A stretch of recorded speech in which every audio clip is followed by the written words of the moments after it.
Hey, John Mayfield, the real estate tech guy. Thanks so much for joining. I'm excited to continue on another YouTube video, and we've been looking at the actual flashcards, digital flashcards. I'm on the wrong screen. There we go.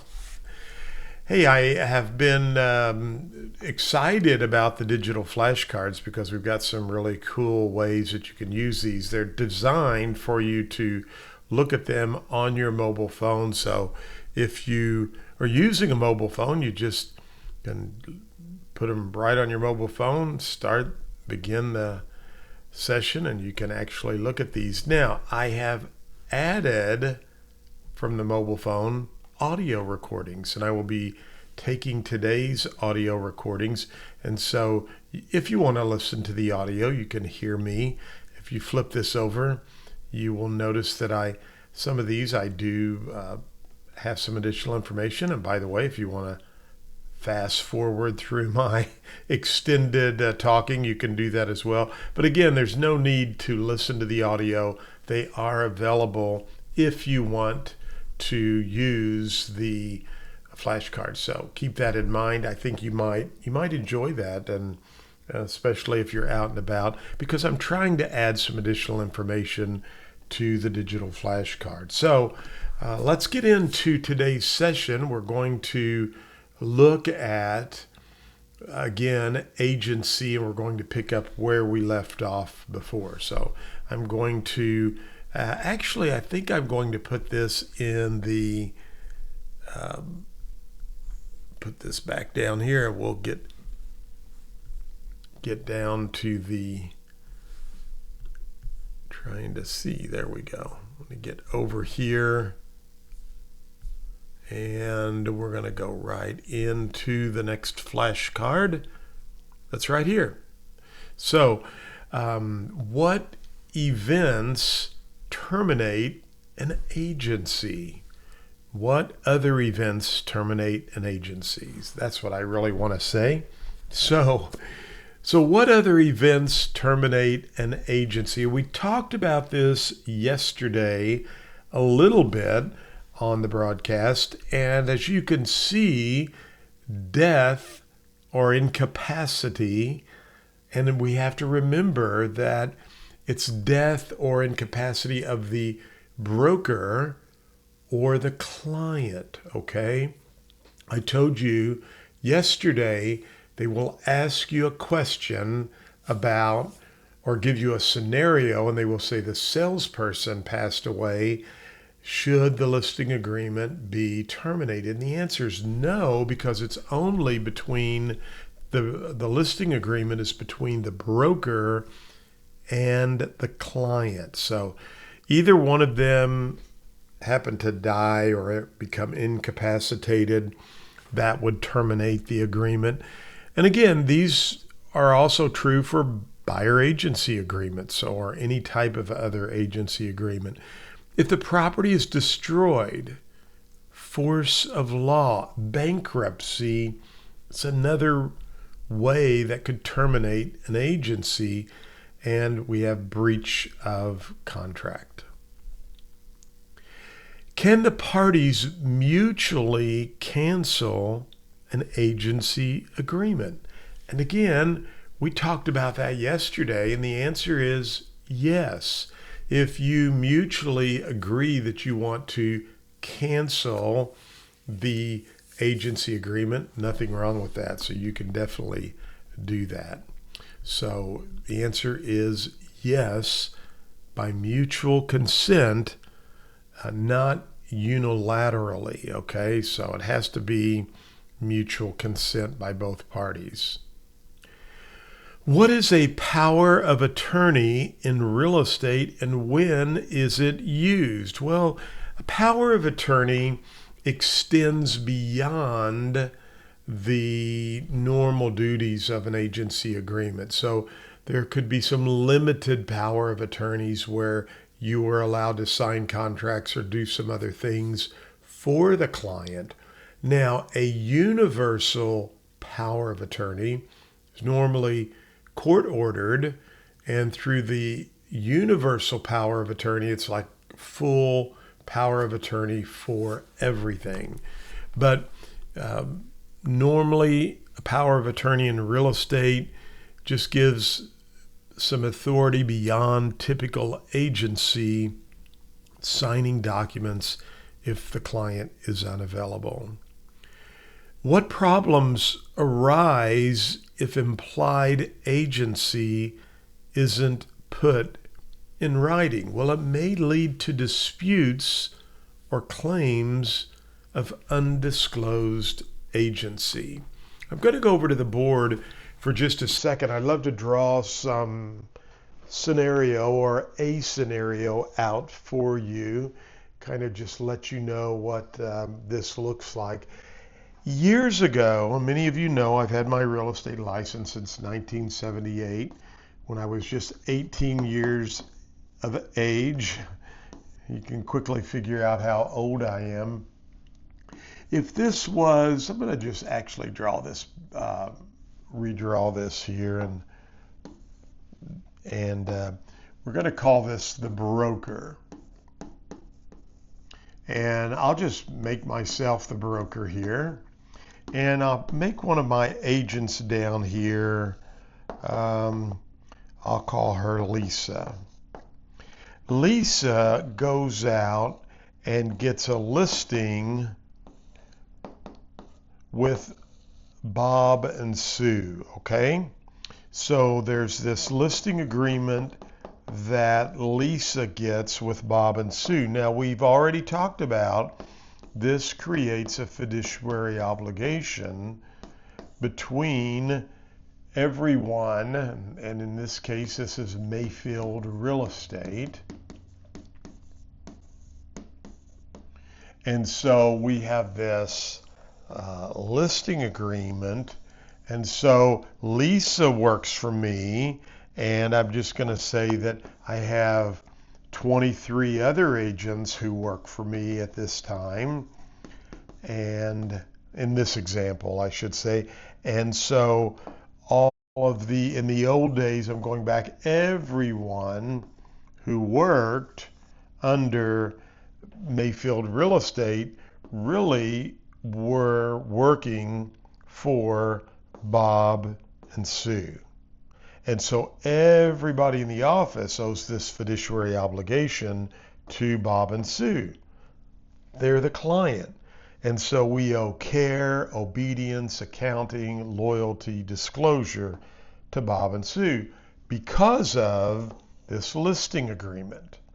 Now, remember, we just talked about the fact that this listing agreement is really between Mayfield Real Estate Inc., I'm the designated broker, but Mayfield Real Estate Inc., and Bob and Sue.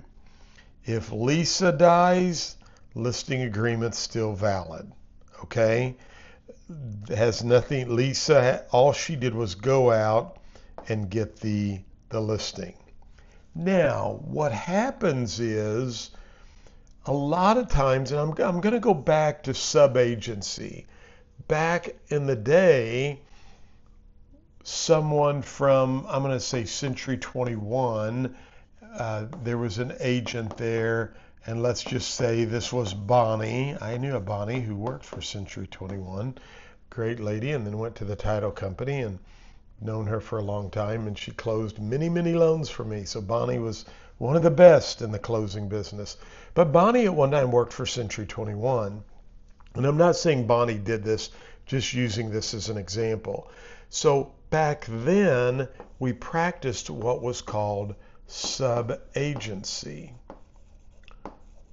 And so under sub-agency, Bonnie, I lost my, there we go. This sub-agency actually extended to everyone at Century 21. So Bonnie owed the same fiduciary duties to Bob and Sue as a sub-agent, okay? We didn't have a lot of buyer's agency then. And so what happened is that any agent who might call up and say, "Can I show your property, Lisa?" And so now, I'm just going to use Bonnie as an example, has some buyers. And again, Bonnie's a great lady, and I'm not saying she did anything wrong. I'm just saying this is why buyer's agency came about, because it could be any buyer with any real estate company under subagency is now working with a buyer. And so these buyers are really what we call a third party, a customer. And so I'm really going to now highlight this because they do not have any representation.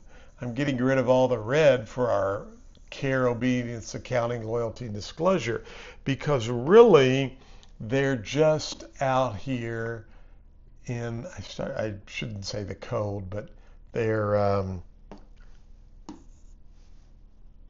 are alone, okay? They're a customer. They're a third party. And so Bonnie does not have any fiduciary obligations with them. They were just a customer. However, Bonnie may know these people, like them, and start doing some things to help them out, like giving them suggestions on what price they may offer and do some different things like that. And now all of a sudden, what's happening is Bonnie is in an implied agency, okay? And so it may lead to disputes or claims of what? Undisclosed agency. You see, the customer, the third party, they're thinking Bonnie's their agent through what? Through her implications, through her actions, and all of these things. And so what really happened back in the 1980s and late 70s, it kind of got to my area by the mid to late 1980s, is the buyers would say, "Hey, we got all these problems. Bonnie should have told us that."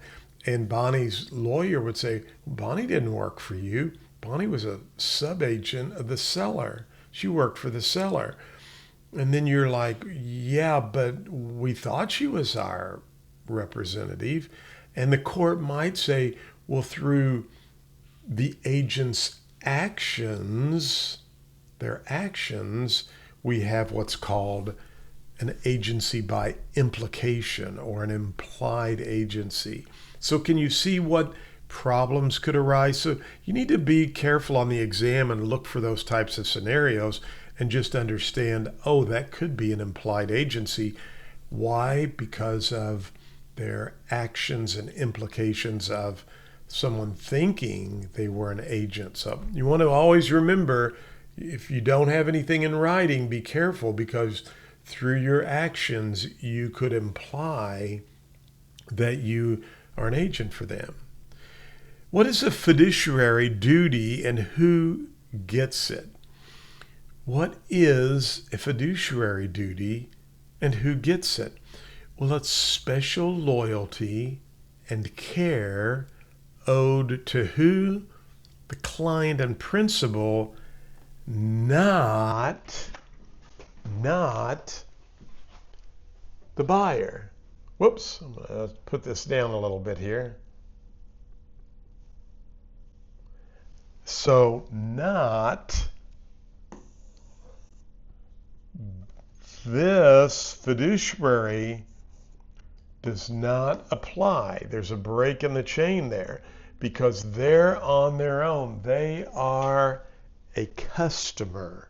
So don't forget that. Very, very important. So again, what is a fiduciary duty and who gets it?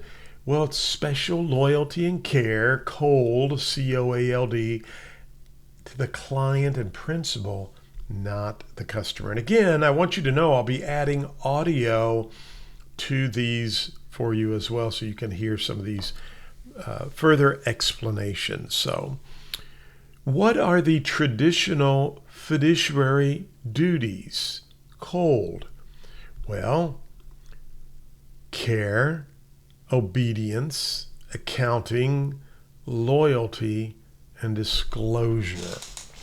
If you know something that's been given to you, you need to disclose it. I remember one time I was showing a house and I'm representing the buyers, and I remember the other agent, good friend of mine, he was working for the seller, and he just told me a lot of stuff he shouldn't have told me.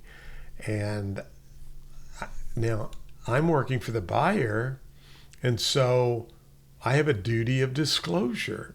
So I had to disclose that information to my client, and ended up getting my client a very good deal on that property. But see, that's why you, as a real estate agent, when you're representing a buyer or a seller, it's kind of like playing cards. You don't want somebody looking at your hand and seeing what cards are in your hand. And sometimes, I'm using this analogy, but sometimes we're holding our clients' cards. We know what's in their hand, but we can't tell the other parties out there who are being represented by someone else. So, what are the traditional fiduciary duties? You owe due care. Check things out. Be obedient. If they want you to hold an open house or do certain things, you have to do that. You have to account for any valuables, monies that they provide you, or special documents or photos. You have to be loyal to them, and you have to disclose, okay? Remember that. What duties does a licensee owe to everyone in a transaction? They actually love this type of a question here. Well, you owe honesty, fair dealing, accurate information, even to unrepresented parties, okay? So can't do anything dishonest, and you need to provide accurate information and just fair dealing to everybody. And that goes a long way in your business. Why must agency relationships be disclosed early? Well, to ensure no confidential information is disclosed before roles are clear. What I mean there is, we want to disclose information early so nobody's telling us anything that could hurt them during the negotiation process, okay?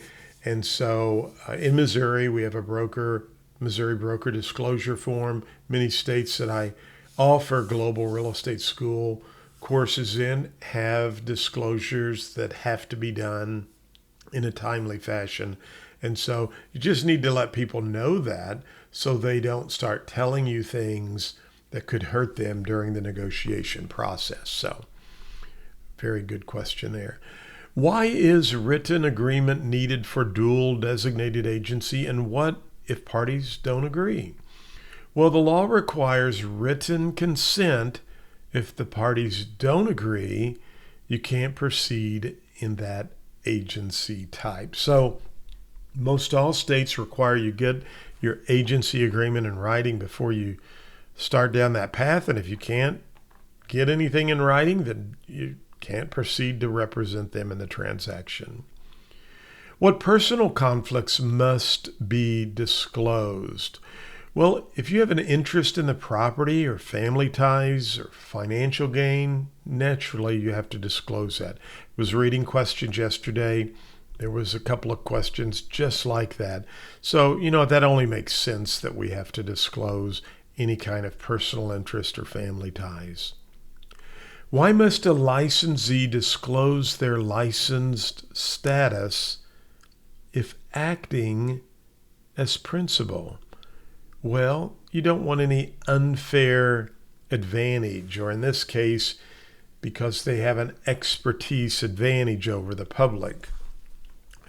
One of the things that is very important is that if you have an interest in a property as a licensee, you have to disclose that. And again, it's all about the fact that you can have an unfair advantage over the other person. So in this case, and I love how that's worded, that, the question asks, why must a licensee disclose their license status if acting as a principal?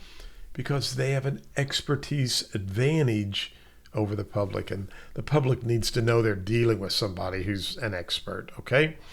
So that's it. I may add some more cards there in the future, but hopefully that will help you out. Hey, Global Real Estate School, 5-star reviews. I had some great reviews just recently, and they show up on our website. Sometimes it takes a couple of days to move over there, but I'm always excited when someone gives us a 5-star review. I gave someone a 5-star review who did some work for me today, and it is how our business grows, and you'll want to get people to give you reviews as well. It just lets them know that they're dealing with a good company. And so I want you to know we get lots of 5-star reviews.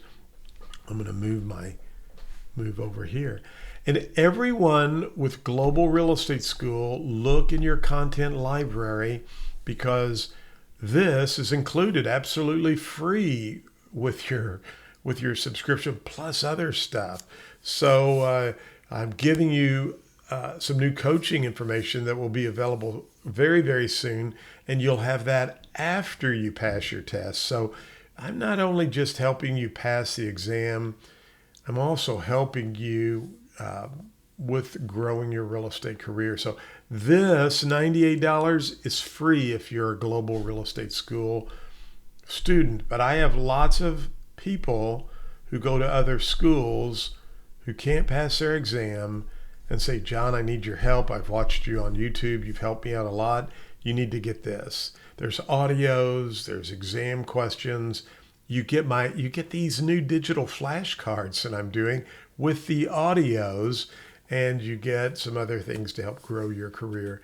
$98, great buy. You can get it at Global Real Estate School. But again, if you are a Global Real Estate School student, this is included. Just go to your content library and you can find out about that, okay? And then if you need help growing your real estate career, check out my 5 Minutes to Success as a Real Estate Professional. I'm going to have this in a subscription format. We're launching it this next week. Hopefully in the next week to 2 weeks, all the details about that. And Global Real Estate School students, you get access to this for the first month at absolutely no cost. So you can have that as well. And we do have a support page where you can go in, type any question you need. And if you're not a student, guess what? I have lots of definitions and videos with the definitions, so you can check those out.